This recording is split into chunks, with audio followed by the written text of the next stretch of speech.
Ben James writes, recently a buddy of mine told me that they were turning their beloved character and favorite of mine into a woman, Thor. I thought they were just doing a comic series if Thor was a woman, but then I went to the Marvel website where they are saying it's going to be permanent. I personally am outraged. It goes against everything Thor is based on. It's disgraceful to the Norse mythology. I do see that they want more women roles, but why not make a new character? And how will this affect the movie universe? Are they going to get rid of Chris Hemsworth? That's the big question, is how does this affect the movie universe? I put, when I first heard about the switch, I put on my Twitter, maybe it was a little, yeah, maybe it was a little bit raw, because I just heard it and I instantly tweeted and I said, this move by Marvel reeks of desperation, and it's pathetic. And I do think it's pathetic. I think, look, we need, and I think we all agree, we need more strong female characters in comic books. We just need them. We got to have more than Black Widow and Wonder Woman. Mm-hmm. And if you're having trouble getting the existing female characters to really stand out, then you have the world of creative talent at your fingertips. Create new female characters that people can get behind. Don't take the Norse god Thor. Thor, last time I checked, Thor ain't a title. That's the dude's name. That is his name. You don't get to pick up the hammer. Beta Ray, didn't suddenly become Thor. No, he wielded the hammer.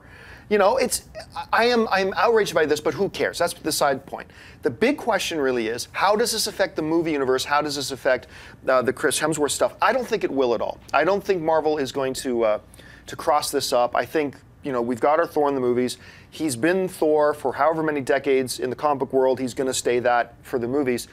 And I'm not going to say what I was going to say next, because I know you're going to say it. So anyway, Schnepp, what do you think about all this? I don't know. I don't know if I'm going to say it now.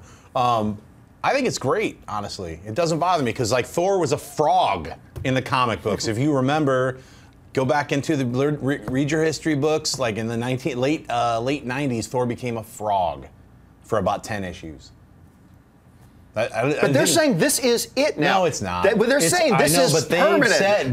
This is what I didn't say, because I knew you were going to. Last year, now he's back. Yeah. It's all a lie. But so what? It's like Marvel is laughing. They're like all laughing behind closed doors. I can't believe they're making such a big deal, but it worked. It's like the Superman got killed. They're like, no, he's really going to be dead. He was dead for a year. They had like 4 new dudes show up in different outfits. So you just flat out believe they're lying when they say this is permanent. I'm not saying. When they say it's permanent, I believe they are lying, because nothing is permanent in any comic book as far as death is concerned. Nobody dies. How do you see this affecting the movie universe? It's not going to affect the movie universe in one iota at all. The only thing it affects is a Thor 4. Instead of going with Beta Ray Bill, they might say he fights a woman, or a woman is worthy to hold the hammer. They'll still call it Thor, but her name will be whatever her name is. Greta. The mighty Greta, or whatever. It's still going to be called Thor, because she holds the hammer of Thor. She is now Odin's son.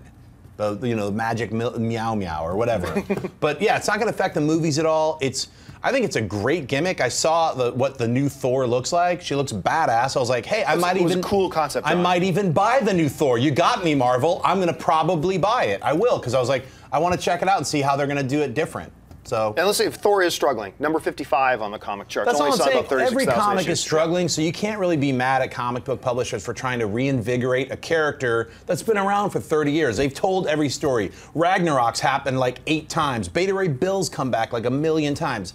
Sif, everybody, they got to regenerate it in some way. So, hey, if this gets people interested, whether it's positive or negative, any press is good publicity press. So I'm all for it. You got to change Beta Ray Bill's name. It sounds like I can get him at Radio Shack or something. But look, to go to your point, as far as Thor didn't become Thor, Thor didn't, someone didn't hand it over. He was Thor.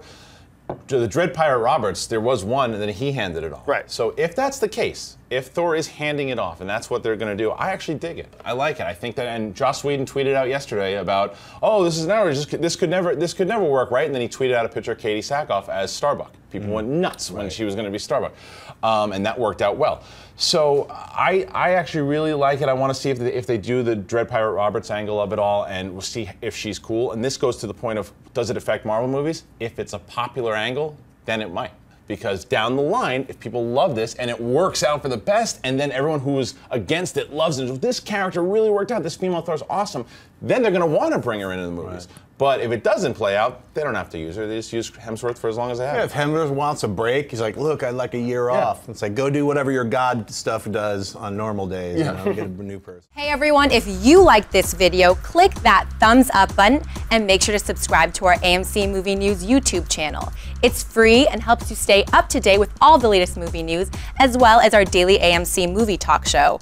Also, make sure that you follow us on Facebook and Twitter to stay up to date with all of our special promotions, contests, and prize giveaways.